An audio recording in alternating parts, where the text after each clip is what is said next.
Bem-vindos a mais um Conexão Estilo. E hoje eu trouxe uma pessoa figuraça. Não tem uma pessoa que não conheça ele aqui na Baixada. Michael Montemor. Não, olhem o currículo do homem. Psicólogo especializado em psicanálise pelo Albert Einstein. Pesquisador da Labo, da PUC. Jornalista e apresentador do programa Studio Box na Santa Cecília. Exatamente. Que honra. Uma pessoa que gosta de estudar, né? É assim que a gente gosta, pessoas com conteúdo, que sabem conversar. Olha, a última vez a gente acabou com o evento à noite. Era pra gente fazer networking, não, acabou, ficou só a gente filosofando sobre a vida. Depois eu tive que ir pra psicanálise pra tratar questões que ele me trouxe, mas tá tudo bem. A gente vai sair são daqui. Michael Montemor, eu amo esse assunto. Gente, isso aí, o pior é que eu sou uma pessoa muito prática para essas coisas. Mesmo em consultório, esse tipo de assunto é um assunto que eu lido de uma forma muito prática. Na sua vida você consegue? Então, na minha vida, especificamente sobre esse assunto, sim. Mas relacionamento é um problema. Sério? Por quê? O Michael PJ lida muito bem. Uhum. O Michael, pessoa física, tem problemas, tem alguns problemas.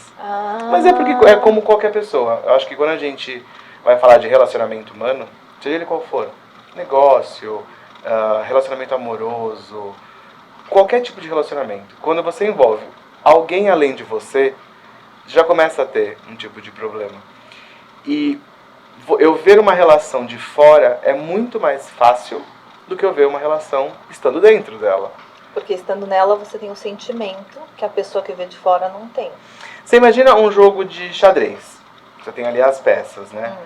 Quando a gente tá fora do jogo, a gente está olhando de cima. Então você sabe qual o caminho, quais são as peças que você deve movimentar. Agora você imagina que você é uma dessas peças. O seu olhar, ele sai dessa visão ampliada do todo e você olha só para frente, no máximo para os lados. Então você não vê as peças que estão atrás das outras peças. Espetacular. A vida é isso. Eu me sentia assim quando eu estava em aula lá no Wolf Maia e o professor falava, eu estava lá no palquinho, Roberto, tá errado, faz isso. Eu falei, mas eu tô fazendo. Aí quando gravavam e eu olhava, eu falei, gente, eu não tô fazendo nada. Como é que a gente não enxerga quando nós estamos ali? Você tá na situação é muito complicado.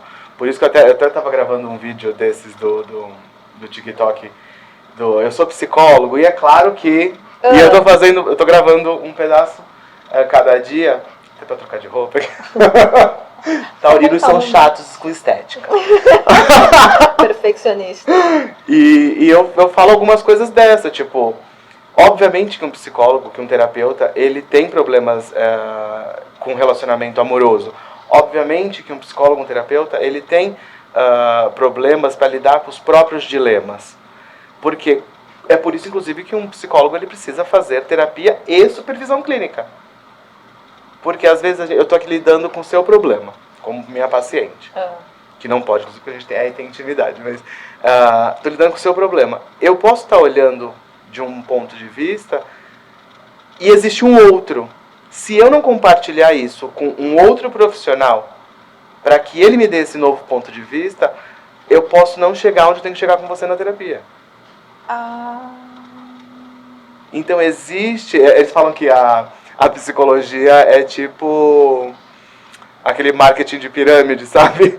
Sempre tem o terapeuta do terapeuta, o terapeuta do terapeuta, o terapeuta do terapeuta. Como se fosse um auxílio, um estudo em conjunto. É um estudo em conjunto. Porque eu não posso compartilhar nenhum caso com ninguém, óbvio. Tem 100% de privacidade. Nem com polícia, com ninguém. Você não pode compartilhar com ninguém. Mas eu preciso compartilhar com fins de estudo e análise do próprio paciente. Com uma outra pessoa. Geralmente com uma pessoa mais velha, geralmente com alguém que tem uma outra vertente de estudo. Tipo, eu sou winnicottiano, o meu analista é junguiano, que são diferentes, se completam, mas são diferentes. Não sabia.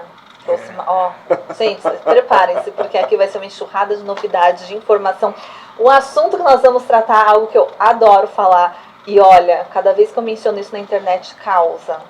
todo mundo, acho que já passou por isso, e querem colocar pra fora, e querem entender, e querem conversar. Relacionamento abusivo. Michael, o que é o relacionamento abusivo, o relacionamento tóxico? É a mesma coisa? O relacionamento abusivo é um relacionamento composto por duas pessoas doentes. A gente pode partir Duas? desse princípio. Claro. Não existe abusador se não tiver um ser a ser abusado. Por isso que eu falei que eu sou muito prático nesse sentido. Uma pessoa que se permite ser abusada, ela tem um lugar de vulnerabilidade emocional também. Que esse abusador, de forma consciente ou inconsciente, detecta. Muitas vezes não é consciente. Nenhum dos dois. Ninguém sofre estando consciente do sofrimento. Ninguém escolhe o sofrimento de forma direta. O sofrimento, ele começa a fazer parte e você aprende a lidar e conviver com ele. Só que o grande problema... Ele já está me assustando. Corta, vamos sumir daqui, vou sair correndo. Já com o meu psicanalista. Foi que nem quando a gente começou a falar de TDAH, a Roberta era mesmo assim. Eu tenho medo dele. Não, é porque são pessoas que estão vulneráveis, sempre. O abusador, ele está vulnerável, e o abusado, ele também está vulnerável. Porque assim, o que leva uma pessoa também a se submeter ao abuso de outra? Seja o abuso emocional, seja o abuso físico, seja o abuso psíquico. Ela tem que estar no lugar de vulnerabilidade também. Ela também tem que estar adoecida. Porque uma pessoa bem estabelecida, uma pessoa que sabe quem ela é no mundo, uma pessoa que tem confiança, ela não se permite permanecer no abuso. Ela fala, ô. E aí? Ela se posiciona. Ela se posiciona, ela fala, não, isso não tá legal. Mas isso é muito difícil. Por quê que isso é difícil? Porque quando a gente está num estado de apaixonamento, no estado de encantamento, a gente fica propenso e aberto à tolerância. A gente baixa a guarda. Não são todas as pessoas, mas grande parte das pessoas. E esse baixar a guarda é que vai permitindo que o outro vá fazendo comigo tudo aquilo que eu não quero que ele faça. Eu acho que tem razão. Ó, quem sou eu para falar que ele tem razão? Meu Deus do céu. Mas faz sentido porque eu vivi, como muitas pessoas, né? Já vi alguns, então... Ai, quem será? Era alguns, gente. Relacionamento abusivo. E eu falava nas redes sociais e fazia entrevistas, palestras sobre o feminismo, né? O antimachismo. Feminismo, é. E aí as pessoas, meus amigos mais próximos, faziam assim, Rô, como é que você ajuda tanta gente, fala sobre agressões, sobre relacionamentos abusivos, se você está passando por isso? Como é que você não sai? Eu assim, não, mas é diferente. Então, mas é diferente porque a gente volta para o princípio da conversa, da questão do tabuleiro do jogo. Você pode falar para os outros porque você está vendo o jogo dos outros. É tipo alguém que vai jogar, sei lá, truco, e fica atrás de você, a pessoa roda em volta da mesa, vendo a mão de todo mundo e vai te dando a coordenada. Aí é fácil. Agora, quem está só com as cartas aqui vendo nada, ela tem que lidar com intuição. É um jogo. Relacionar-se com o mundo, com outras pessoas, isso é um jogo. E é um jogo difícil. Por isso que o Big Brother dá tão certo. Nada mais é que um jogo no relacionamento de relações. Exatamente. E de relações ali, inclusive, criadas para serem conflituosas. Tem esse outro, porém. Ninguém escolhe, ninguém fala, não, eu quero sofrer. Eu quero sofrer, eu vou escolher essa pessoa porque, olha, tratou tão mal minha amiga que eu quero que me trate de mal também. Ninguém faz isso de forma consciente. Mas aí, se você jogar isso para psicanálise, você tem que entender por que aí é o que eu falo que tem que ter os dois são adoecidos, né? Por que essa pessoa está buscando alguém que humilhe? Por que essa pessoa está buscando alguém que agride, verbal ou fisicamente? Por quê? Da onde está vindo essa necessidade de punição? Da onde ela trouxe essa culpa? Ela, pessoa, tá? Homem ou mulher, porque existem muitos homens que sofrem abuso hoje. Eu ia perguntar isso agora. Os homens também sofrem relacionamentos abusivos, mas até onde eu imagino, onde eu enxergo, a porcentagem de mulheres que sofrem com isso deve ser discrepante. A gente tem um fenômeno hoje, que eu, dentro do laboratório lá, do laboratório da PUC, que é o Labo, um laboratório que é dirigido pelo professor Pondé, eu trouxe um termo que eu preciso desenvolver mais sobre isso, porque envolve muita filosofia, mas que eu chamo de impotência existencial. Existencialismo a gente vai falar ali de Heidegger, enfim. E a impotência joga muito para Freud, da capacidade de existir no mundo. O que eu quero dizer com esse termo de impotência existencial? Que eu acho que acomete grande parte dos homens hoje. É uma impotência de lidar com a força do outro. Principalmente se esse outro, como uma mulher, tiver uma construção historicamente mais frágil. Então, mulher é o sexo frágil. Logo, como ela é mais forte que eu. E eu tenho uma incapacidade de lidar. Eu me sinto impotente frente às situações que essa mulher está me colocando. E eu não sei lidar. Quando eu não sei lidar, a raiva toma conta. E é esse momento em que eu humilho, em que eu agrido.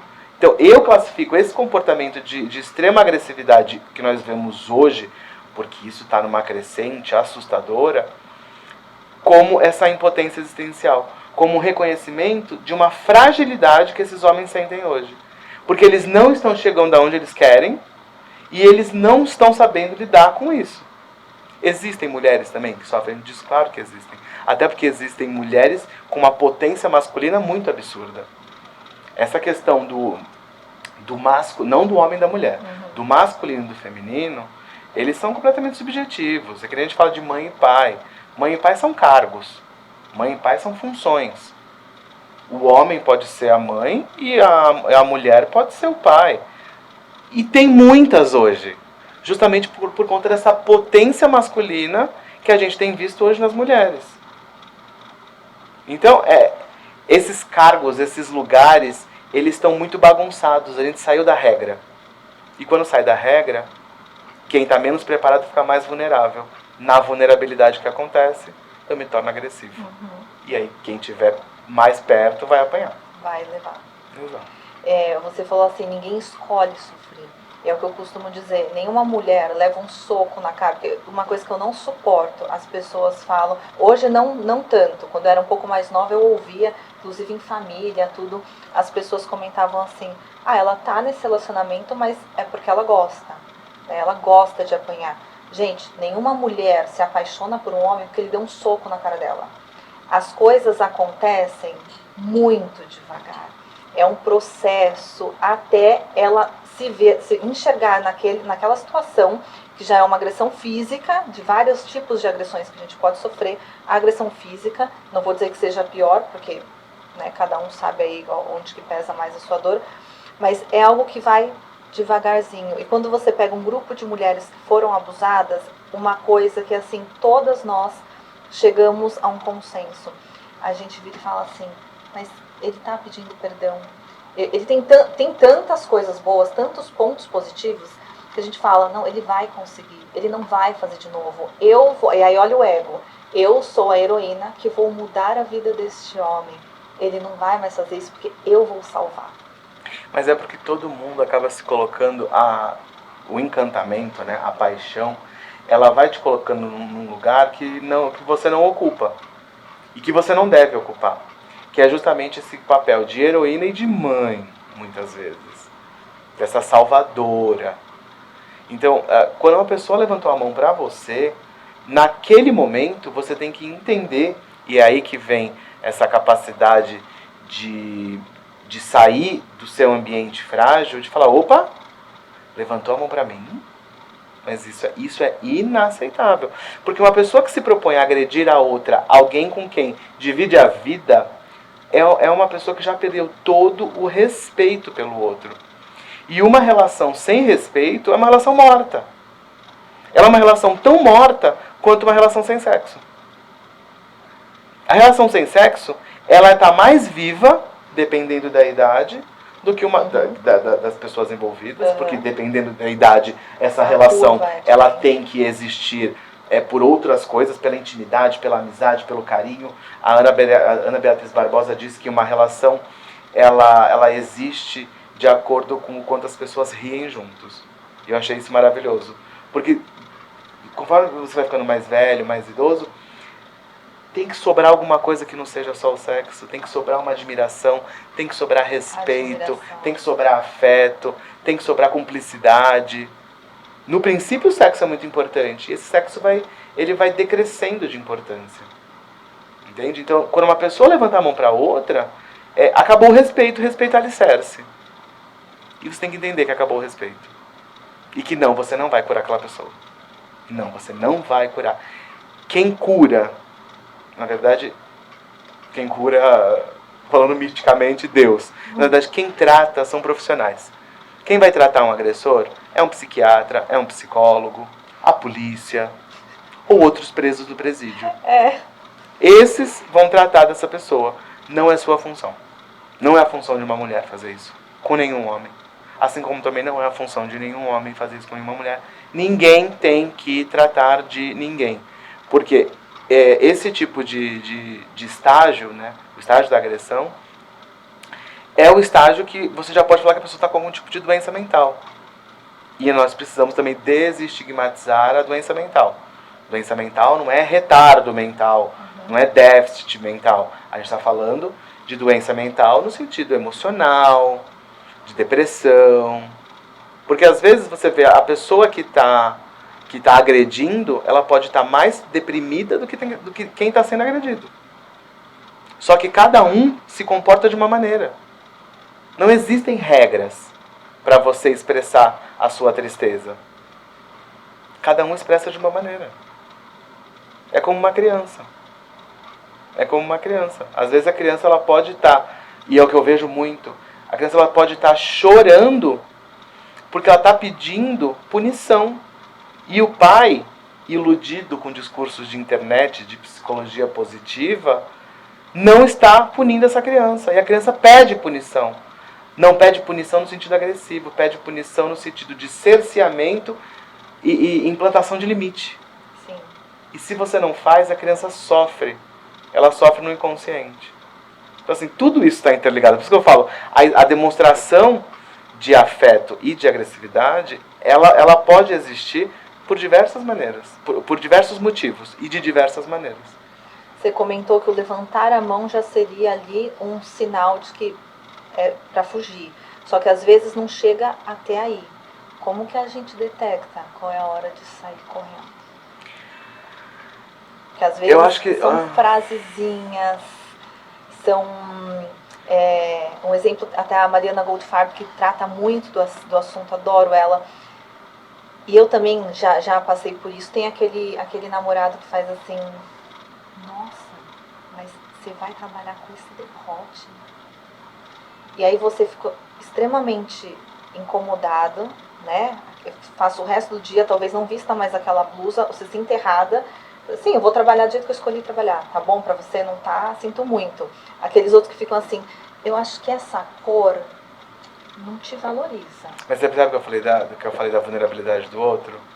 Quando ele vira pra você, quando você tem um parceiro, né, ou uma parceira, enfim, que vira pra você e fala assim: mas você vai com esse decote?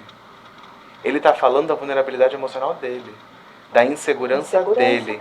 Tipo, como que as pessoas vão olhar pra você, eu não vou estar perto, você vai ser desejada e eu não me sinto suficientemente bom para ter você do meu lado. Sim. E eu não confio em você, porque no seu lugar eu faria diferente. No seu lugar, inclusive, eu te trairia. Sim. Entendeu? Então, você percebe quem tá doente na relação. Não é só a pessoa que está sendo abusada. O outro está doente. O outro deve estar mais deprimido do que quem está sendo abusado. É que o que está sendo abusado, ele vai deprimindo por conta do abuso. Ele vai se colocando num lugar de... Ele vai se fechando. Ele vai se fechando a partir das punições do outro. Mas os dois estão doentes. Por que essa pessoa está se fechando e não está se libertando? Por que todo mundo está ao redor falando para essa pessoa e essa pessoa acha que ela tem esse complexo de heroína? essa síndrome de super-herói. Madre Teresa de Calcutá só existiu uma. Você não deve tentar querer exercer essa função, porque não vai ser bom para ninguém, nem para esse indivíduo que precisa de ajuda. E você acha que ali numa conversa tem como ou não? Precisaria de um especialista mesmo para... Não, se precisa de especialista, não tem... E o grande problema é que essas pessoas em geral, são as pessoas que mais rejeitam análise, psicoterapia, medicação, porque às vezes você está com problemas hormonais, porque, por exemplo, um homem que faz uso, um homem ou uma mulher que fazem uso, agora está muito na moda, né, de bomba, de esteroides anabólicos, são pessoas que tendem a ter uma agressividade absurda. Você imagina 2 pessoas fazendo uso de anabolizante dentro de casa. A chance dessas pessoas, num quebrar de prato, saírem na mão é gigante. Então você tem vários fatores. A psicologia, ela diz, né, o indivíduo ele é biopsicossocial. Eu não posso esquecer disso. Biopsicossocial. Existe o ser biológico, existe o ser psíquico e existe o ser social. Tudo isso numa pessoa só. Então eu preciso entender qual que está sendo a influência do meio. Isso é o social. O que esse meio está afetando essa pessoa? Qual que está sendo a qualidade psíquica desse indivíduo? E como que está o corpo, a genética dessa pessoa? Está tudo interligado. Está tudo interligado. Esse triângulo ele tem que estar em harmonia. E muitas vezes não adianta eu tratar o psíquico tendo um problema hormonal severo. Não adianta. Porque eu vou ficar nadando contra a maré. Eu posso não piorar, mas eu não vou melhorar.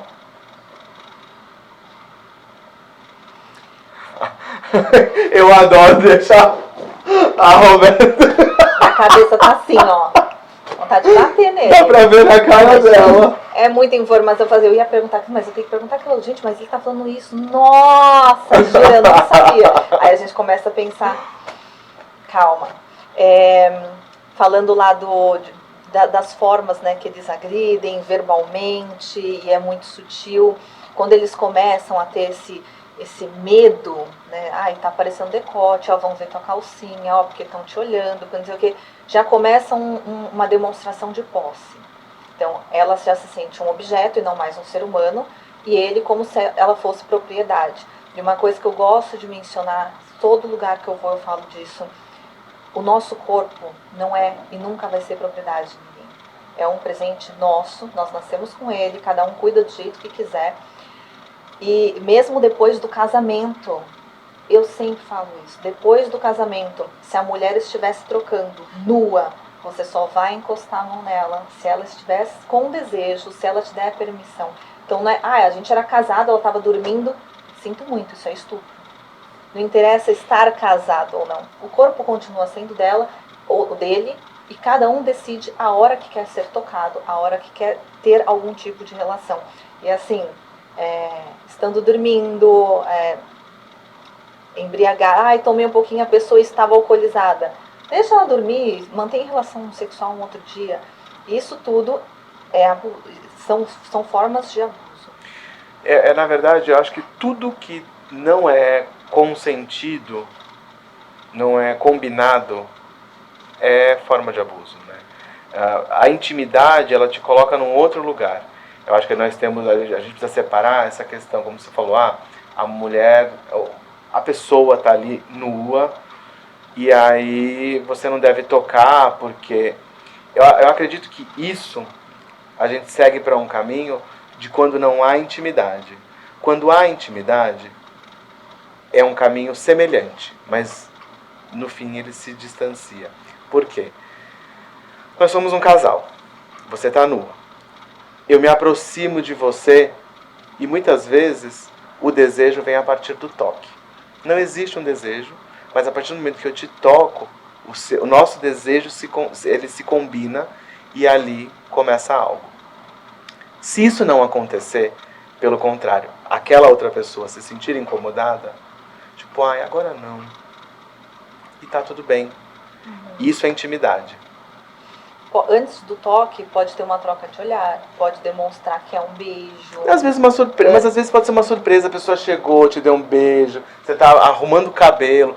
Porque, tipo, o homem, principalmente, é muito sem noção. Eles não sabem se fosse 16 horas pra fazer uma maquiagem pra sair de casa. Porque o homem basicamente coloca a roupa, passa o perfume e sai. Então, às vezes... Mas isso é intimidade. Eu acho que dentro da intimidade você tem que ver se tá havendo respeito. A gente volta lá pro respeito. Se dentro da intimidade tá havendo respeito. Porque às vezes também esse cara, ele pode estar chegando pra te dar um beijo no pescoço, porque ele tá te desejando, e ele não tá fazendo nada além de te desejar. E que bacana que você tem um parceiro que te deseja. Só que também que bacana se esse parceiro respeita o momento que você fala, ai, agora não. Eu acho que a questão do respeito, a questão do diálogo, a questão de você colocar as cartas na mesa de forma aberta e simples, não ficar dando voltas, isso faz com que o relacionamento seja mais duradouro, seja mais saudável. E você não tenha que cair nesses aspectos de tipo, nossa, eu estava me arrumando e ele veio. Porque a gente vive um momento onde tudo está muito inflamado. Tudo está muito inflamado pela falta de diálogo. Tudo está muito inflamado. Diálogo, respeito, compreensão. Eu falei sobre isso, diálogo, acho que foi ontem ou antes de ontem nos meus stories. O amor romântico, ele traz essa imagem de que vamos encontrar a metade da laranja, uma pessoa ideal e perfeita, que sabe tudo que eu sinto e tudo que eu penso, tudo que eu quero. Então, sem eu ter que comunicar, ele vai me surpreender, como nos contos de fada, ele vai me surpreender e fazer aquilo que eu quero. Só que assim, isso é um amor romântico. Será que o amor realmente é assim ou a gente tem que falar, tô com vontade, eu quero isso, eu preciso da tua ajuda? A importância da conversa, do comunicar. Eu acho que a gente precisa compreender que o outro, ele também tem os seus déficits. E o outro não vive para nós. Assim como nós não devemos viver para o outro. Tem uma psicóloga chamada Ana Sui, que escreveu um livro, A Gente Mira no Amor e Acerta na Solidão. Esse é um dos livros mais bacanas, uma dica aí para vocês lerem, inclusive. Fala de relacionamento de uma forma muito gostosa. E por que a gente mira no amor e a gente acerta na solidão? Porque amar verdadeiramente é ter a capacidade de estar só apesar de estar com o outro. Eu posso estar com você, feliz de estar com você, e também não estar com você, e feliz de saber que você está na sua casa. Então, saber ter essa segurança de quem você é, do que você gosta, e de que você não é a metade da laranja de ninguém, que você é uma maçã inteira, ou uma goiaba inteira, e que você não é metade de nada. Isso vai te colocar num outro lugar que pode, inclusive, afastar de relacionamento tóxico. Porque quando você está pela metade, quando você está fragmentada, você tende a trazer para perto outras pessoas fragmentadas. Pessoas inteiras assustam, porque elas sabem que elas são no mundo.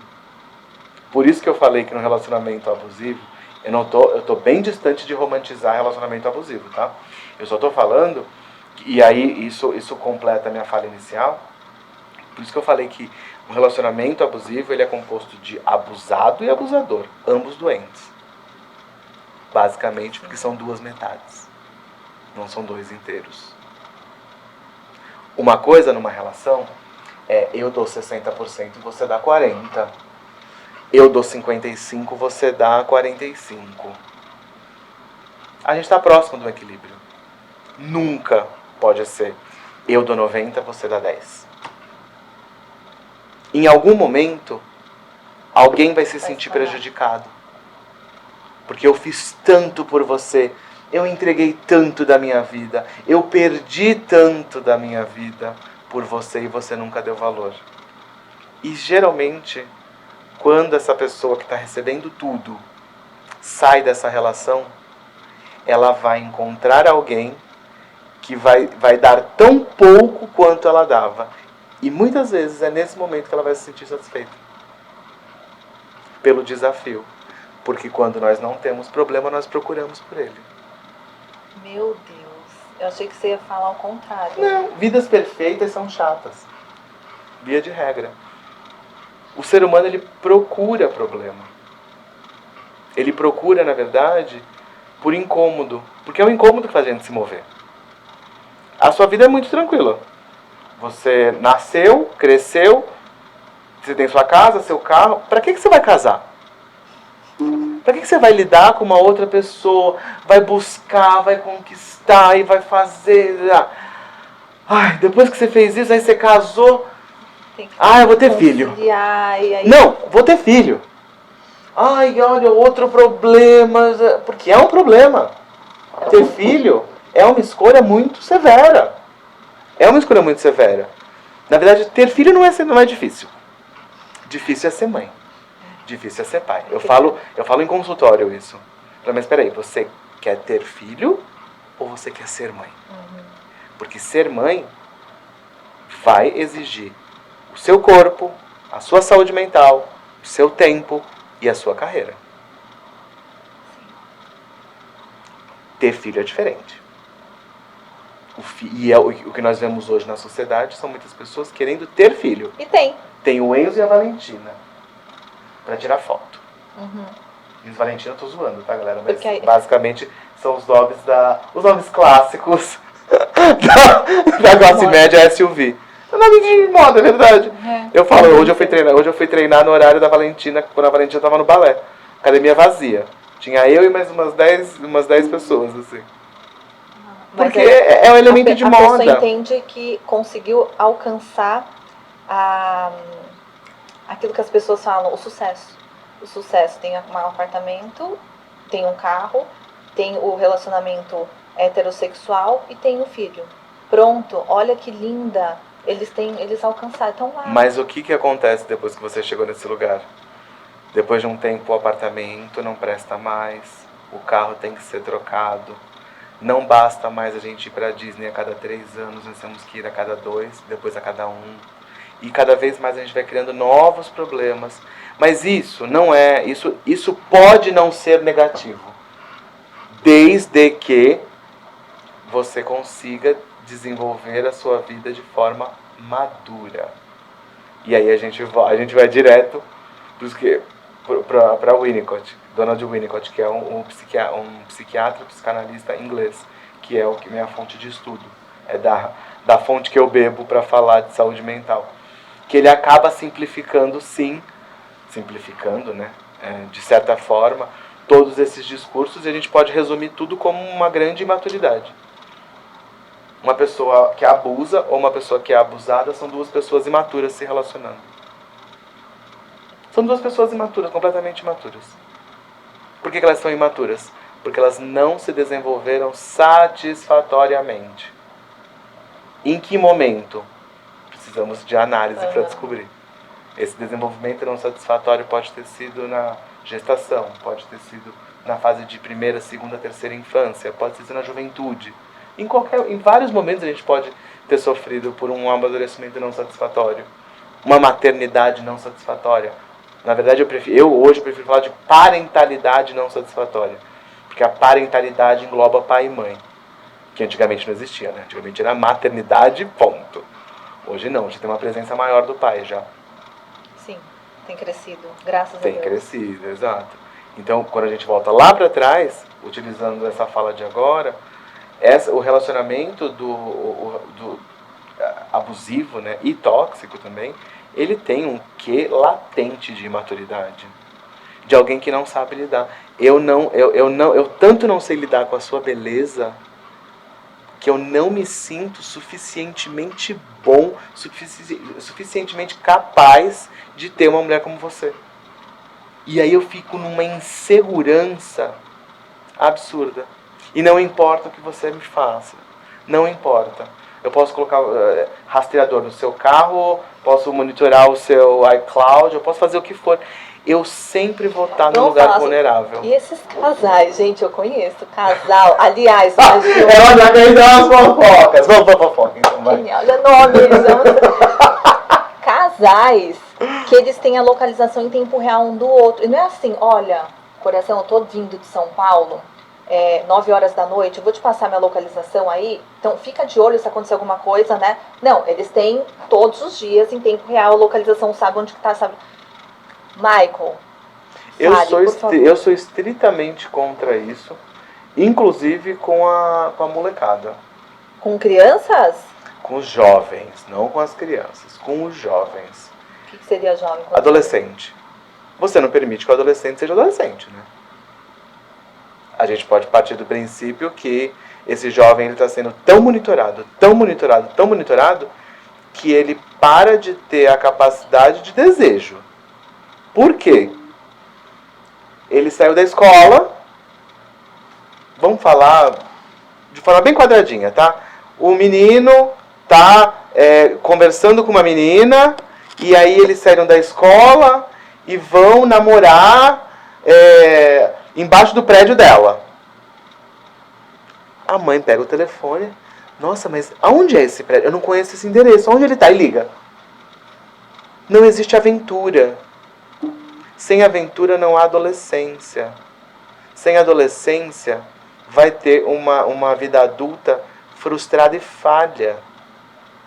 Então, o excesso de controle, que a gente sabe que existe por conta de segurança, uma série de coisas, ele está cerceando o direito de existir dos indivíduos. E quando a gente sai desse caso do adolescente e a gente leva para uma rotina de casal, primeiro que você coloca que nessa relação não existe a menor confiança. Quando Sim. há a necessidade. Sim. Eu não preciso te monitorar. E o pior, eu além de estar vendo, eu ainda te ligo para confirmar. Aonde você está que eu estou vendo aqui? Você começa a invadir a privacidade do outro. E você começa a não permitir a falta. Já ouviu falar sobre a falta que a falta faz? Não. A falta que a falta faz. O que acontece? É necessário sentir saudade. Quando você não sente falta de alguém, quando essa pessoa está o tempo inteiro presente, quando não tem nenhum resquício de ausência, essa pessoa ela passa a praticamente inexistir na sua vida. Ela é só mais um acessório. O que acontece quando você tem muitas bolsas no armário? Você esquece de algumas. Não, uma bolsa é outra coisa. Mas tem total sentido. Mas você esquece de algumas. Você começa a usar a mais nova, mais recente, a mais fácil e tal. E sempre tem aquela que fica esquecida. Como tudo, um casaco, uma blusa, um sapato, que é menos confortável. Vai perdendo aquela intensidade, o desejo, como era antes. É importante. E mesmo um relacionamento que seja um relacionamento heteromonogâmico. Que eu acho que pra mim relacionamento monogâmico é o único possível. Então, enfim. O resto também é maturidade. É imaturidade e moda. Eu já falei isso pra você. Já. A gente vai chegar lá, eu acho. Coloquei em algum lugar aqui. Meu Deus do céu, a pauta dela tá gigante. Ah, mas contigo, meu bem, não tem como. Peraí, onde eu tava? Onde que ele tava, eu me perco. produção? Não, a gente tava falando, enfim, das questões da falta que a falta faz. Isso. Então é necessário que as pessoas tenham privacidade. É óbvio que você tá na rua e comigo, a gente tá andando e fala, nossa, cara gato. A gente olha e fala, nossa, cara gato. Os dois olham, nossa, que bonito. Você namora, eu namoro. A gente olhou e falou, nossa, que cara gato. Isso quer dizer nada. Isso é privacidade, isso é intimidade. Isso não precisa chegar até o seu parceiro, nem até o meu parceiro. Não precisa. Você precisa dessa intimidade com alguma outra pessoa. Você precisa continuar desejando o mundo. Qual a diferença de privacidade e intimidade? Privacidade é o que você tem... Eu vou dividir de uma forma que eu entendo, tá? Privacidade sou eu com o mundo. Intimidade somos nós com o mundo. Intimidade eu tenho com você. Privacidade é o que tenho comigo. Então, assim, você mexer no meu celular, você vai estar entrando na minha privacidade. É minha, é eu. Exato. Alguém entrar na sua casa, na nossa casa, está entrando na nossa intimidade. Então, privacidade sou eu, intimidade somos nós. Eu lembro, eu era novinha uma vez, minha mãe assim, filha, já aconteceu, querendo saber se eu tinha perdido a virgindade, né? Eu fiz assim, mãe, isso faz parte da minha privacidade. Nem sabia o que era o significado da palavra direito. Mãe, isso faz parte da minha privacidade. Coloquei ali. Mas aí também o que acontece? Talvez, apesar dela ser sua mãe, vocês não tivessem intimidade o suficiente para falar naquilo. E tá tudo bem. E tá tudo bem porque mãe é mãe, amiga é amiga.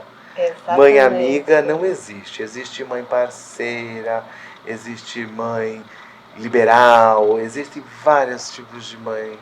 Mas quando você quer ser amiga, você pode perder o posto de mãe. E mãe é acalento e limite. Amigo não é acalento e limite. É outra coisa. É outra coisa. Aquele tipo de ameaça, assim, mas essa não é o tipo de mulher que eu quero para ser a mãe dos meus filhos.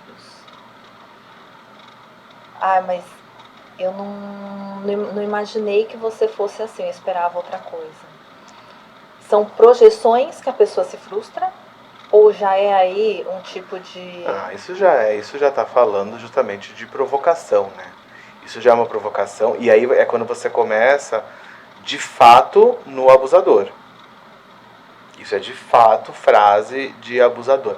Que o abusador, ele tem, esse abusador psíquico, né? Não o abusador de agressão física, ele tem um quê de tentar despersonalizar o outro. Ele vai tentar até querer mudar o seu nome. Tipo, não vou... Seu nome é Maria Roberta. Todo mundo te chama de Roberta, Roberta, Roberta. Você falou, eu gosto de me chamar de Roberta, eu detesto Maria. Ele vai te chamar de Maria. E aí você vai começar a entender Maria como uma outra pessoa que não é você, porque você é a Roberta. Você só é a Maria Roberta para sua mãe, para seu pai. Para o mundo, você é a Roberta. Maria é uma pessoa que você não conhece. Então ele começa a tentar te despersonalizar. E eu acho que esse é o ponto mais agressivo numa relação abusiva. É quando você tenta despersonalizar. E o pior é quando o outro começa a ser despersonalizado. Eu não gostaria que você saísse com fulano. Olha aqui, a próxima, sair com amigos. Gente, ele tá lendo, para. Eu não gostaria que você saísse com fulano. Mas fulano é parte de quem você é. Eu costumo dizer que os nossos amigos são extensões de nós. Inclusive, se eu quiser entender um pouco de quem eu estou sendo, eu preciso olhar com quem eu estou me relacionando.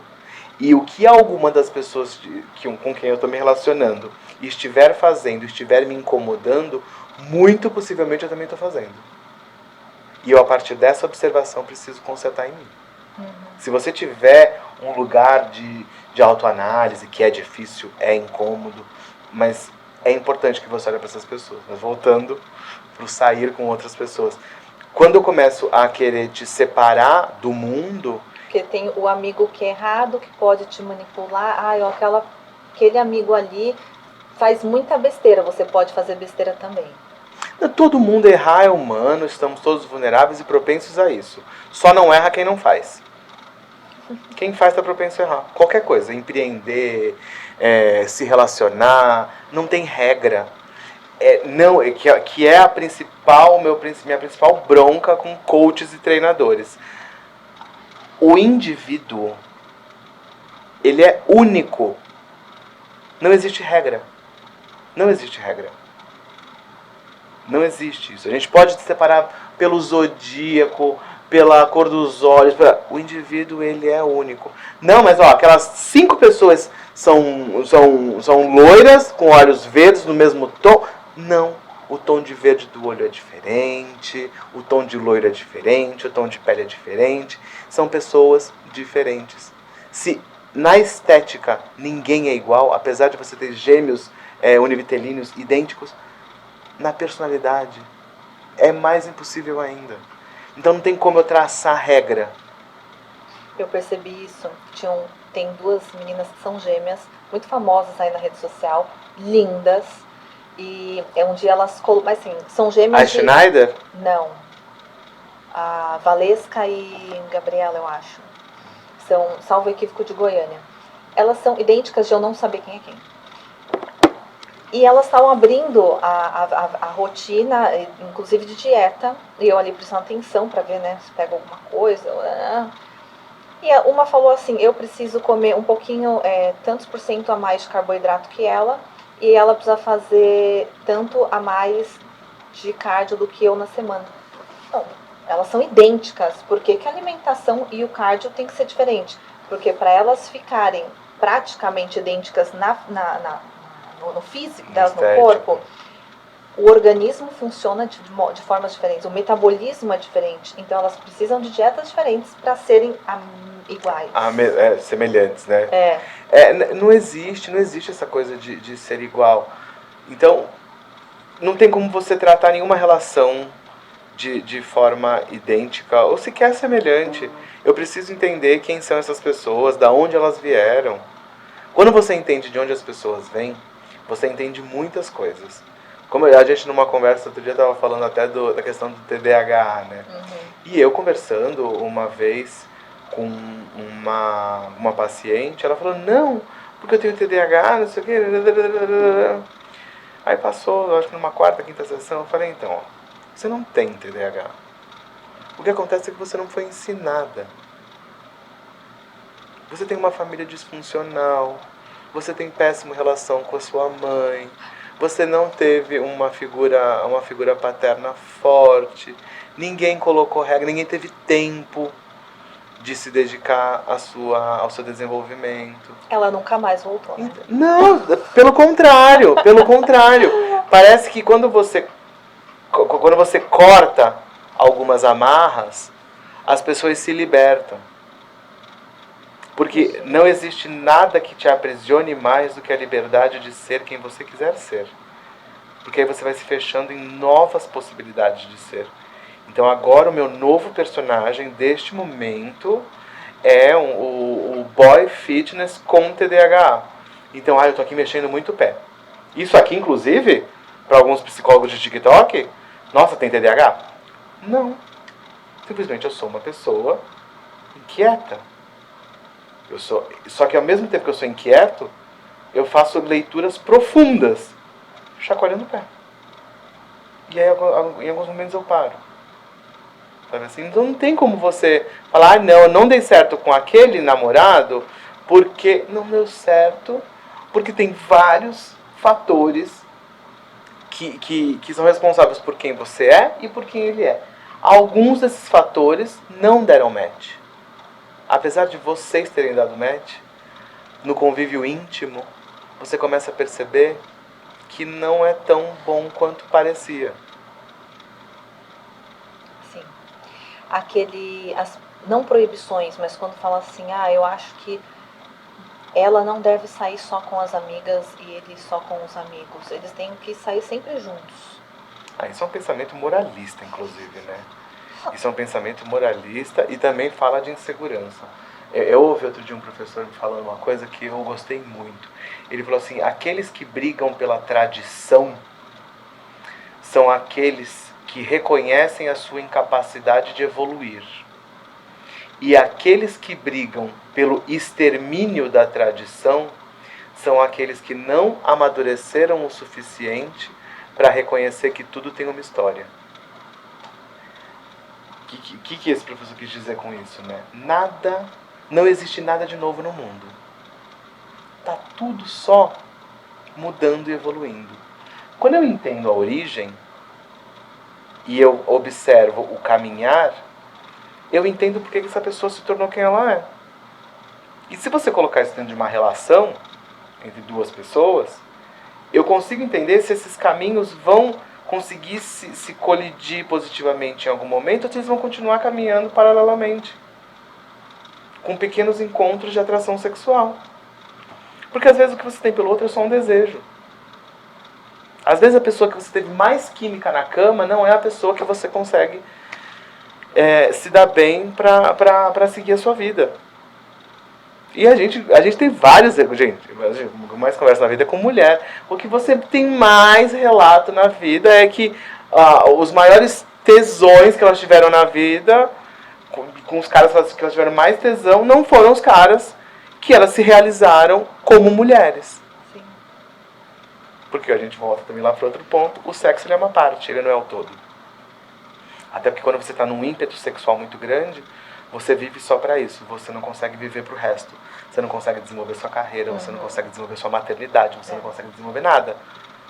Porque apesar de nós sermos plurais e diversos, você precisa de um tipo de ordenamento para tudo. Essa coisa de fazer tudo ao mesmo tempo, quem faz tudo ao mesmo tempo não faz nada. Você precisa de uma ordem, de uma organização mínima para você seguir a tua vida, para você desenvolver. É fundamental isso. Uma coisa também que me incomoda é quando estipulam, vamos ter um relacionamento monogâmico, e depois eu até deixo você falar o que você... Ele não acredita no poliamor. Ai. Ele é chato. Eles estipulam relacionamento monogâmico, e aí eu vou falar como se fosse o homem, porque eu sou mulher, então vou me colocar nessa posição. Aí o homem vai e ele trai.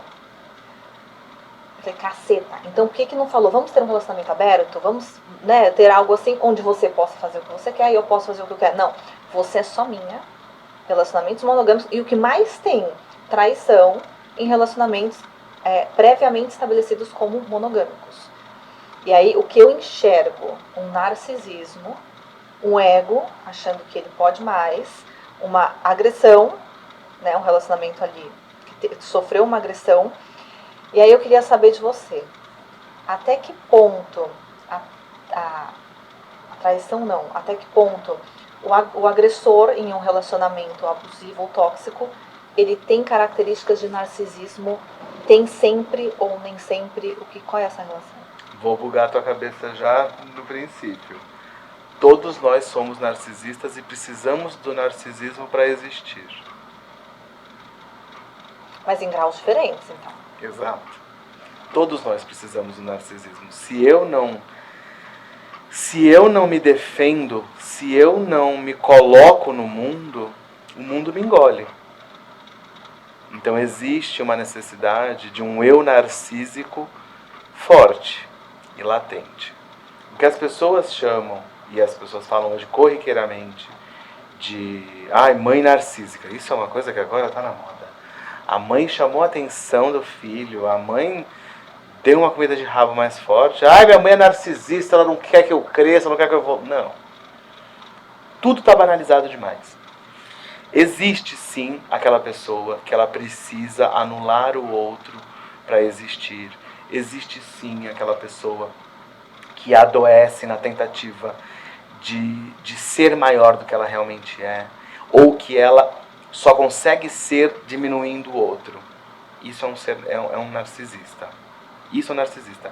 É alguém que está nitidamente adoecido, porque não sabe quem é no mundo, e precisa se afirmar o tempo inteiro. Então, o agressor no relacionamento tóxico, ele é narcisista. Porque ele ele pode ser narcisista. Ele pode ser, porque na verdade o narcisista, ele é alguém muito seguro. E muitas vezes essa pessoa que está tentando rebaixar o outro numa relação é inseguro.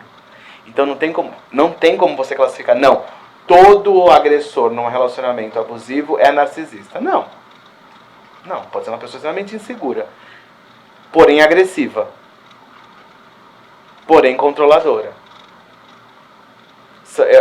Eu vejo como patologias de saúde mental bem distintas. Você pode sim ter um abusador narcisista, ou você pode ser só um abusador agressivo, um abusador controlador. Eu acho que o abusador e o narcisista, eles podem colidir, mas não necessariamente, não via de regra. Entendi. Entendeu? Porque o narcisista, Ele é alguém que controla. Ele é alguém que... E além de controlar, ele humilha no controle. O abusador, ele é sutil. Ele é bem mais sutil que o narcisista. Porque o narcisista, ele só vê ele, né? O narcisista, ele só vê ele. Ninguém pode brilhar mais que ele. Ninguém pode brilhar mais que ele.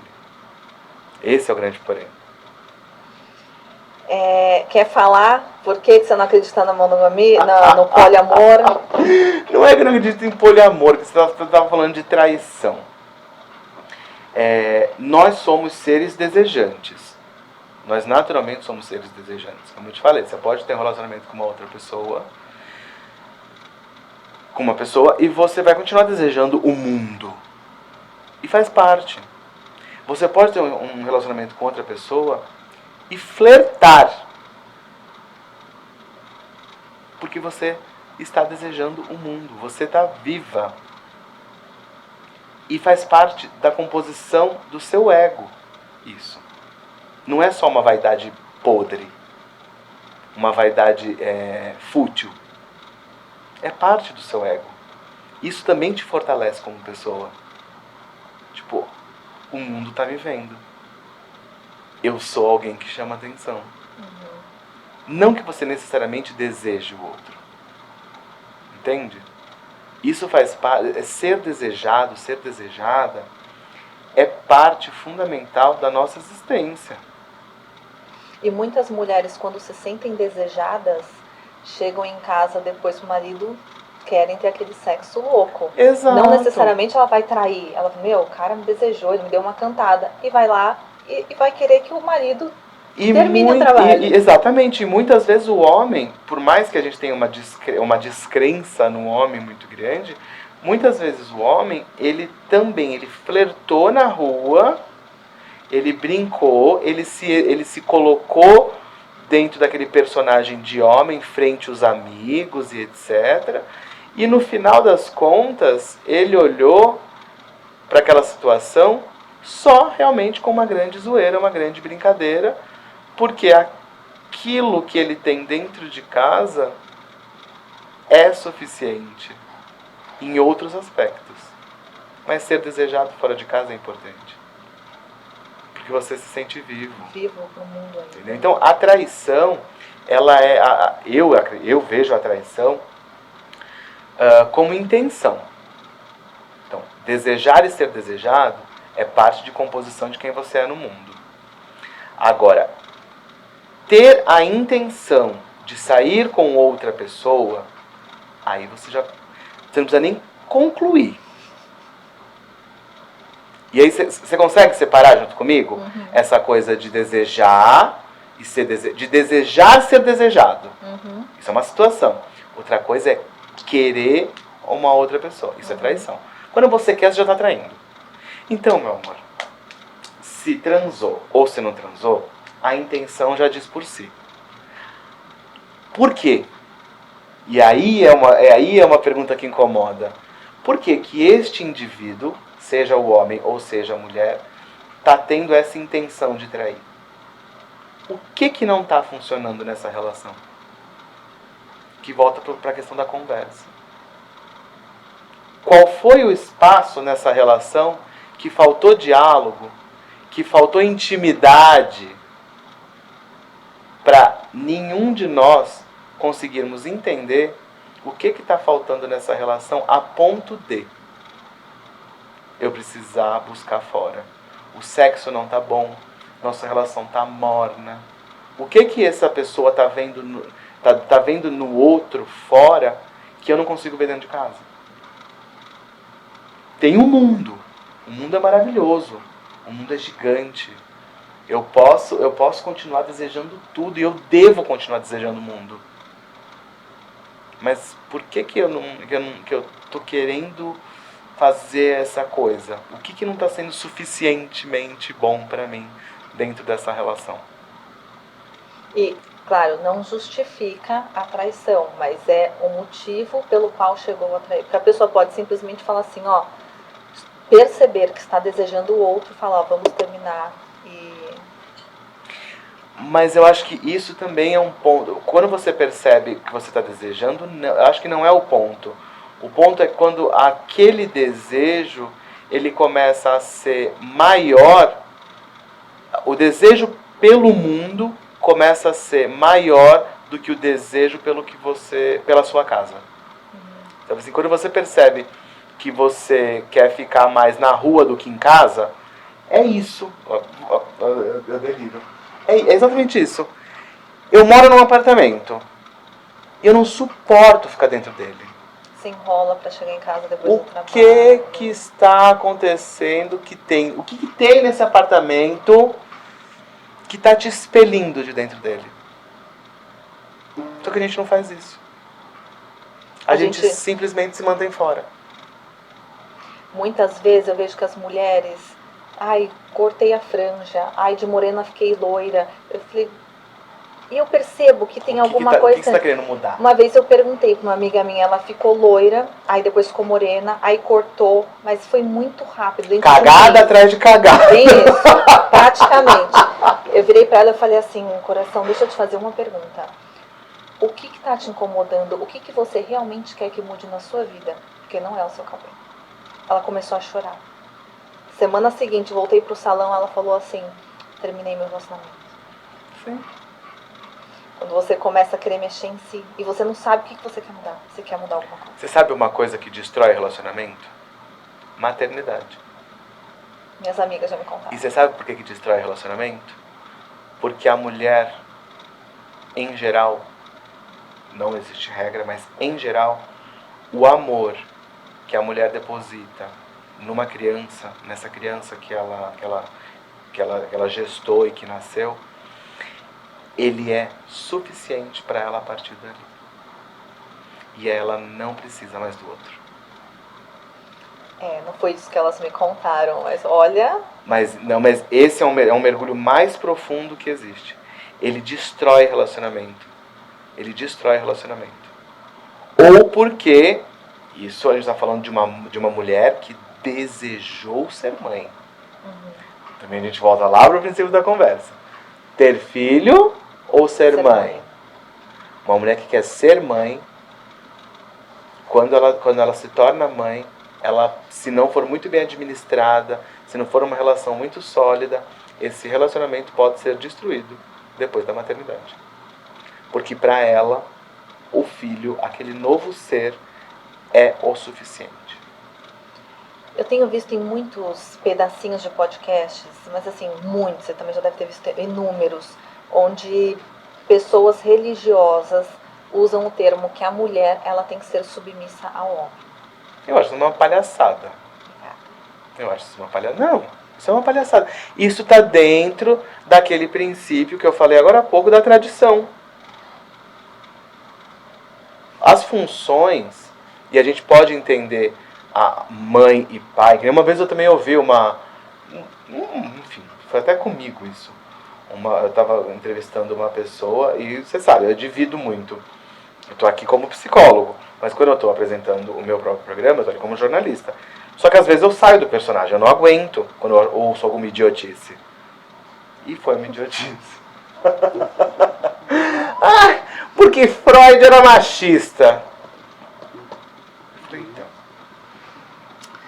Freud era um homem de seu tempo.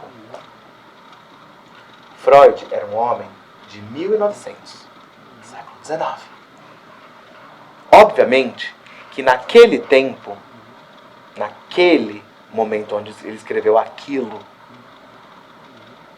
a realidade, a vida se apresentava de uma maneira. Machista é aquele que, lendo aquilo, hoje, tenta aplicar hoje na sua integralidade. Então, além de machista, ainda é burro. Porque a falta de capacidade de contextualizar um estudo centenário é o apontamento direto de que esse indivíduo não entendeu o que ele leu. Essa moça ficou muda. Acabou a entrevista, beijo, tchau. Então, assim, você precisa entender Da onde vem essas Submissão. falas, a submissão, uma série de coisas que vem de outras épocas, onde a sociedade era dividida de outra maneira. Não que tenha sido bom ou tenha sido ruim, mas foi dessa maneira que nós chegamos até aqui. Sabe assim? Cada coisa aconteceu no seu tempo, não que tenha sido bom, que tenha sido ruim. Algumas coisas sempre foram aterrorizantes. E a gente pode entrar em vários assuntos deles, como a escravidão. Sempre foi aterrorizante. E ainda é. Ah, é porque acabou a escravidão. Acabou? Acabou mesmo? Não, não acabou. Não. Ela mudou a forma de fazer. A forma, Então, eu vou falar, você não tem escravos mais na roça. Tem escravo na roça, mas hoje você tem escravo dentro de fábrica. Sim. Então, assim... Você não precisa ir pra China, tem aqui. Exatamente. Exatamente isso. Então, assim, você precisa entender o movimento que o mundo e que a vida faz. E as coisas evoluem. Então, você falar, a mulher tem que ficar no lugar de submissão. Por quê? Os homens, como eu falei lá atrás, eu adoro quando essas coisas vão se conectando. O homem está sofrendo dessa impotência existencial. Eu não tenho capacidade de ser, eu não consigo ser potente ou suficientemente potente para o mundo, então eu preciso que o outro abaixe. Não sou eu. É a mesma coisa assim. Tá muito difícil fazer prédio de 50 andares. Então vamos fazer uma lei que só pode construir de 10. Vamos pelo caminho mais curto, mais fácil. Exatamente. Vamos criar a média por baixo. E não é assim. É o que fazem quase tudo. Eu falo, gente, o caminho para mudar estruturas, raízes, que realmente vai ter uma transformação real, é o caminho mais longo. É o caminho mais difícil. Exatamente. Não tem... Voltando, né? Adoro criticar coach, gente. É um prazer na minha vida. Você vai no final de semana fazer uma imersão, ficar gritando, batendo no peito, fazer mantra e roda bagulhinho. E você acha que você vai sair dali uma nova pessoa? Não. Aquilo ali vai te dar alguns gatilhos. E um novo curso. E muitas vezes esses gatilhos mal administrados vão te adoecer. Porque você tem que acordar 5. Tinha um aí que falava, tem que acordar 5 horas da manhã e tomar banho gelado na praia. Óbvio que você vai despertar. É óbvio que você vai despertar. Eu li um livro semana passada. Mas você não vai despertar pra vida. Você vai despertar e vai cansar depois. Um livro que é de filosofia que fala exatamente isso. A gente saiu do momento negativista e a gente entrou num momento positivista. Foi o jeito que a nomenclatura que eles utilizaram. Porque agora tá essa onda, e claro, eu não estou falando mal de coach, porque pode ser que algum, né? Mas enfim, estamos numa onda, numa tendência de coach, onde muitas pessoas vendem cursos, e vocês ficam, algumas pessoas ficam, vamos, vocês podem tudo, vocês têm que fazer mais e mais e mais. E aí você fica naquela, eu posso. Só que chega uma hora que o ser humano se encontra num lugar que ele fala, passaram alguns anos, eu não cheguei onde falaram que eu ia chegar, e outros já estão bilionários, mas eu não atingi.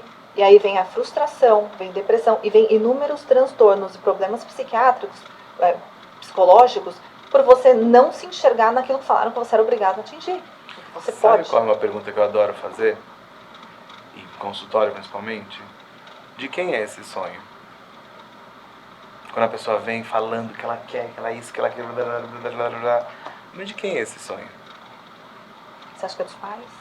Porque muitas vezes, não só familiar, às vezes o sonho que essa pessoa está dizendo que está sonhando é o sonho de uma blogueira, é o sonho de um coach que está vendendo curso, é um sonho de um alienado que comprou o curso do outro alienado. É isso. De quem é esse sonho? De quem é esse desejo? O que você quer para sua vida de verdade? A pessoa nem sabe. O grande mal do agora, do tempo contemporâneo, do contemporâneo, é justamente as pessoas não saberem o que elas querem. E a gente volta para o relacionamento, por que isso está interligado? Porque a gente volta para a imaturidade e a gente cai num processo de escolha. E volta para o relacionamento. Por isso que eu falei, escolha. saber que tudo na vida você não vai ter é um passo para a maturidade. Reconhecer que se você estiver no mar, você não vai estar na terra. E se você estiver na terra, você não vai estar no mar, é um processo de maturidade. E você precisa escolher. Não, eu vou para a água e depois eu volto para a terra. É uma escolha. Tudo você não vai ter. Então assim, eu escolho estar com você. Quando eu escolho estar com você, eu abro mão do mundo. Ou eu escolho permanecer no mundo e não estar com você. Estar com você dentro de uma casualidade, dentro de uma eventualidade. Por que que eu vou ter tudo? Ah, não, mas dá pra ter tudo. Dá pra gente ter um relacionamento aberto. O que que é um relacionamento aberto? A formalização... Não. A Roberta o relacionamento aberto é a formalização da traição. Como é que funciona o relacionamento aberto? Não. Traição. Ó, alto lá, tu para, tu não me irrita. Traição é você fazer de acordo com o contrário do que foi pré-estabelecido. Mas é isso que eu vou entrar. Por que é a formalização da traição? Quando você pega Masoch, criador do masoquismo, e é a partir dele que eu falo sobre relacionamento aberto, na minha crítica, é a partir de Masoch. Quem tiver algum outro autor para complementar a minha fala, por favor, a partir de autores, a partir de opinião, eu quero que se... Masoch, ele cria o masoquismo a partir de algumas regras. Então é assim, eu vou apertar o teu pescoço durante o sexo, mas se você bater 3 vezes na mesa, eu paro. Ah, eu vou te amarrar, mas se eu gritar frango, você para. Porque existem regras de limite. Tá entendido? Isso é praticamente um contrato. Está acertado. Casamento tradicional, igreja, bonitinho, aquela coisinha, sabe? Tradicionalista. Você assina um contrato, e o casamento nada mais é do que um contrato, de que estaremos juntos, da riqueza e da pobreza, só eu e você para sempre, até que venham nossos filhos, seremos nós.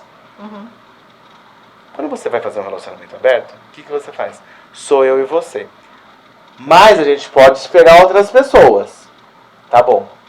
Só que você não pode ficar com nenhum amigo. Nem eu. Coloquei uma regra, assinei o contrato, fechei o relacionamento.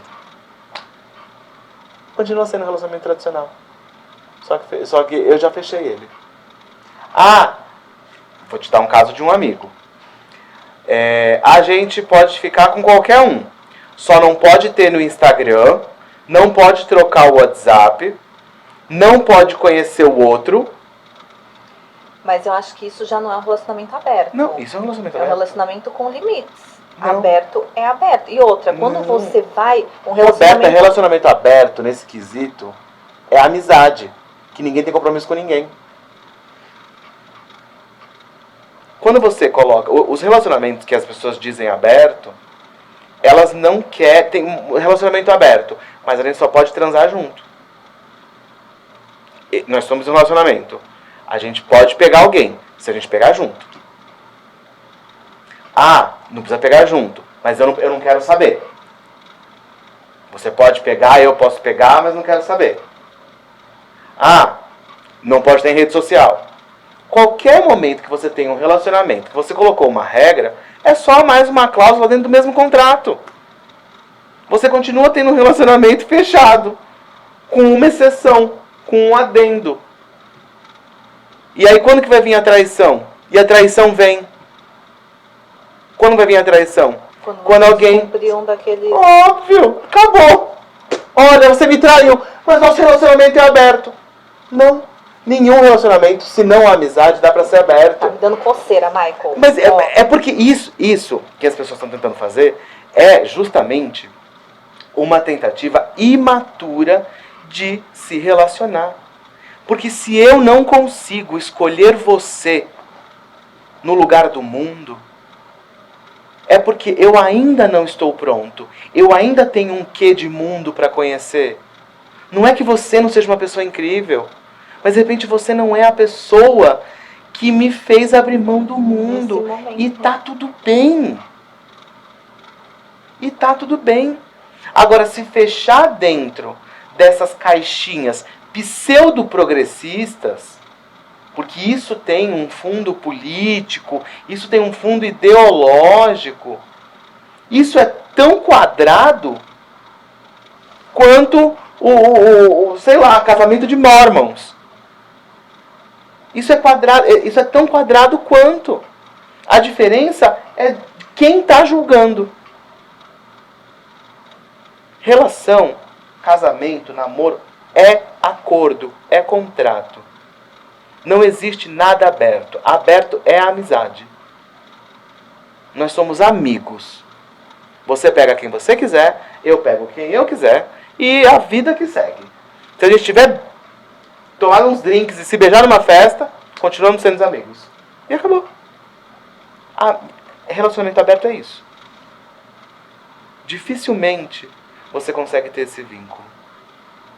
Aí o que acontece? Muitas vezes, você tem um relacionamento aberto, onde você tem uma relação, na verdade, de dependência. De dependência emocional ou financeira. Alguém sempre se machuca. E aí volta para um tipo de... Ai, Roberta, eu gosto que você levanta as bolas para eu cortar. E aí você volta pro relacionamento abusivo. Porque é assim, eu sou apaixonado por você. Você, a gente tá ali nos 80-20, 70-30. Eu gosto muito, eu faço tudo por você.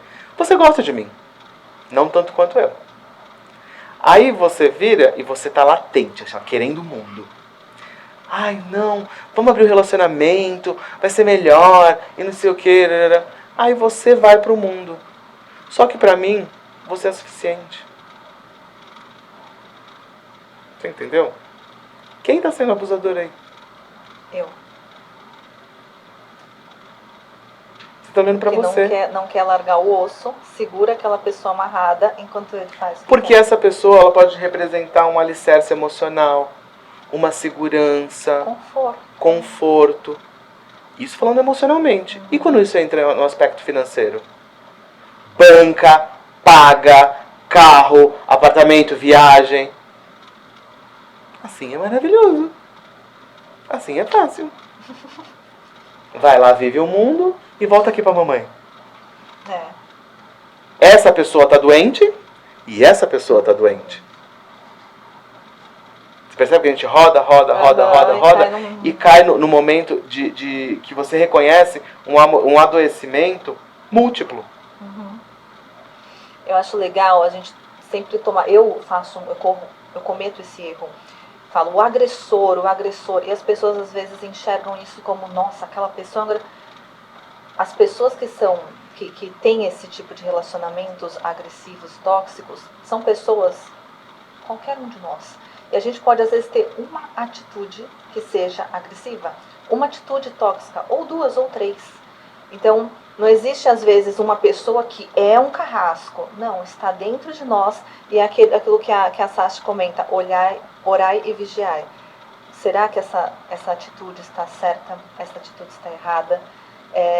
Eu ia até puxar para saber se tem cura uma pessoa que tem... Mas, a meu ver, eu acho que é a própria pessoa que tem que começar a cuidar das suas atitudes. Eu vou te falar a partir do que eu vejo da depressão. Porque, na verdade, uma pessoa insegura, uma pessoa deprimida. Todas as doenças mentais, elas acabam se colidindo e se encontrando. As doenças mentais de fundo emocional, tá? Não as doenças mentais tipo autismo, TDAH, enfim, as de déficit. Estou falando das doenças mentais de fundo emocional. Elas acabam se colidindo e se encontrando na depressão. Pensando dessa maneira e sabendo que depressão não tem cura, você precisa ter atenção. Eu outro dia falei isso, falei, o que eu vou te falar agora, eu falei pra pessoa, a pessoa ficou em choque. Eu falei assim, ó, depressão é como um câncer.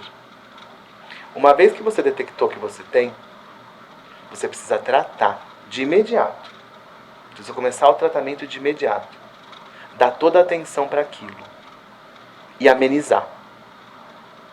Você vai ter a sensação de que aquilo foi resolvido.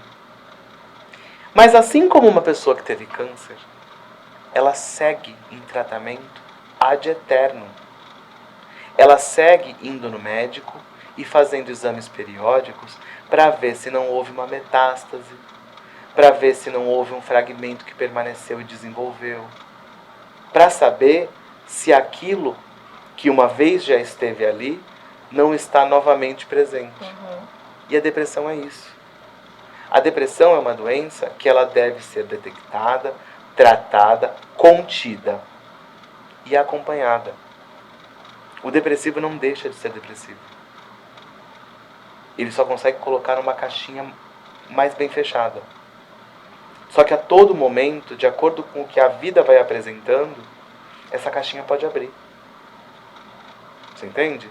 E aí essa tristeza, essa agonia, porque você fica agoniado, angustiado, triste, deprimido e depressivo. Você tem estágios até chegar à depressão. Você não pode achar que isso é bobeira. Porque da depressão, você vai ter a depressão aguda, a depressão permanente, a depressão profunda e o suicídio. Então você percebe que é o que a gente fala, o suicida ele deu o sinal. Ele sempre dá o sinal. Então, para um abusador ou para um abusado, funciona da mesma maneira. Você precisa compreender e olhar para você e fazer terapia e seguir a vida com atenção para si, para que você não caia novamente na mesma cilada. Porque essa relação de dependência que você tem com o outro, ela pode estar ligada a coisas da sua vida, da sua infância, que não foram bem resolvidas. E não é que você vai resolver um problema da infância já na idade adulta. Você não vai resolver. Você vai simplesmente compreender. E você vai aprender a conviver com ele. A terapia, ela não cura um trauma da infância. A terapia, ela faz com que você aprenda a conviver com esses traumas. Sim. O amor próprio, a pessoa tem amor próprio, eu enxergo assim, me corrija se eu estiver errada. É muito difícil ela permitir ser abusada. E eu acho que o abusador, quando ele faz essa despersonalização do agredido, ele vai minando o amor próprio dessa pessoa. Então, talvez aí uma chave seja a pessoa se fortalecer no amor próprio dela, para não sofrer isso, ou para não permitir que façam, para não se ver ali no... É que eu acho que quando a gente fala de amor próprio, a gente pode cair num aspecto de vaidade. Se amar, a gente pode facilmente cair nesse lugar de vaidade, assim, de eu me gosto, porque às vezes você se gosta tanto, mas você gosta mais do outro. Por que você gosta mais do outro que de você? Então, eu não acredito que seja uma questão só de amor próprio. Muito mais coisa envolvida. Tem muito mais coisa envolvida. É muito maior. Porque você pode se amar, você pode olhar no espelho e gostar do que você vê, e depois que você está vivendo uma relação abusiva, você parar de gostar. Você pode amar o seu corpo, ser a sua prioridade, ser o seu templo, e quando você está com alguém que você ama muito, você deixar isso de lado. Sim, tem razão. E qual a relação com o machismo? Tem relação? Com o machismo? Fragilidade. Tudo isso tá ligado à fragilidade, né? O machismo, ele é uma forma de fragilidade.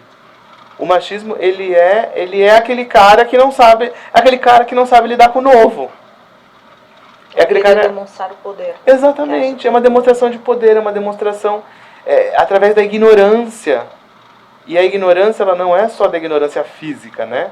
A ignorância cultural mesmo, a ignorância discursiva. Nada mais ignorante do que algumas falas que a gente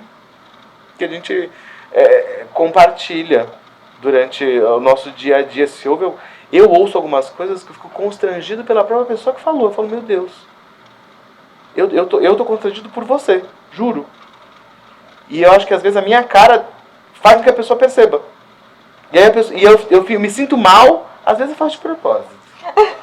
Mas às vezes é tão automático, que eu vejo que eu deixei a pessoa sem graça sem querer, pela forma que eu olhei, tipo, você falou isso mesmo? De que bosta. Michael, se alguém, vocês perceberam, né? E esse assunto rende. Mas a equipe já falou aqui que o nosso tempo está estourado. Achei que até demorou pra falar que estava estourado. E tem coisa pra falar. Meu Deus do céu, adoro. Se as pessoas quiserem te contactar, como que elas te encontram? Tuas redes sociais. E tem, eu ia falar, não lembro de nada, não lembro de contato de nada. Não, tem o Instagram, Montemor Psicólogo. No Instagram tem o contato do consultório, tem o site. Vai deixar embaixo pra vocês. @ Montemor Psicólogo. Eu não lembro agora qual é o site. Eu acho que é montemorpsicólogo também.com.br. Mas Montemor Psicólogo no Instagram você encontra. E tem o meu Instagram mesmo, que aí eu falo da minha vida, que qual é Michael Montemor. Coisa mais engraçada da vida, vocês têm que ver. É nada, gente, é surdo atrás de surdo. É eita atrás de bicho. Às vezes eu assisto e falo, ele não falou isso! Ele falou. Ele faz caras e bocas demais. Não, caras e bocas, a gente outro dia no restaurante, ela fez um... Eu tava irritadíssimo, eu só fiz assim. Todo mundo comentou. Figuraça. Minha cara não consegue esconder. Obrigada. Obrigada a você, amém. Por você ter ficado aqui. Adoro. É de conversa assim que eu gosto, de pessoas que me fazem pensar. Meu psicólogo já vai estar marcado com certeza para essa semana, mas a gente precisa disso. Você falou pra ele, eu falei do relacionamento aberto, o que é? Você chegou a comentar com ele? Não. Eu adoro ter feedback dos psicólogos dos meus amigos. Não, mas eu vou conversar. Maluco, amei ter você aqui comigo. Parabéns pelo novo projeto, né? Ai, obrigada! Conta comigo. E ele tem o programa dele. A gente vai deixar aqui embaixo também para vocês assistirem. Obrigada. Parabéns.